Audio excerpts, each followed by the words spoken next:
Vďaka takémuto jednoduchému adapteru viem používať napríklad Zenit objektívy na Sony telách.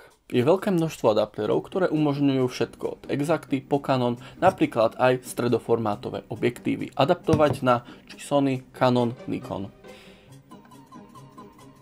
Toto všetko je možné práve vďaka tomu, že moderné kamery sú bez zrkadlovky. To znamená, že vzdialenosť medzi snímačom a zadným elementom objektívu je oveľa nižšia ako kedysi pri zrkadlovkách, ktoré tam museli mať veľkú vzdialenosť, keďže tam bolo fyzické zrkadlo. Keď sa pozrieme na objektív, ktorý bol vyslovene vytvorený na moderné bezrkadlovky, ako je napríklad tento Sony G Master, tak zadný element a vlastne snímač sú veľmi blízko k sebe. A to umožňuje vlastne modernejšie, rýchlejšie, ostrejšie objektívy.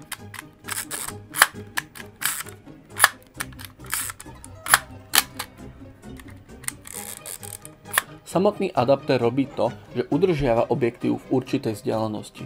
To je z dôvodu, že všetky objektívy sú dizajnované, aby zadný element bol v konkrétnej vzdialenosti od snímača. To je práve z dôvodu, keď máme objektív ďalej, tak nevieme zaostriť na nekonečno a vznikne z neho taký fejkový makroobjektív. A keď máme objektív bližšie, tak zase nevieme zaostriť na bližšie objekty. Takýto makroefekt vieme docieliť vďaka makrokrúžkom. Touto adaptáciou vieme získať bližšie ostrenie, ako bol objektív dizajnovaný, ale prichádzame o kontrast, ostrosť a možnosť napríklad ostriť do nekonečna.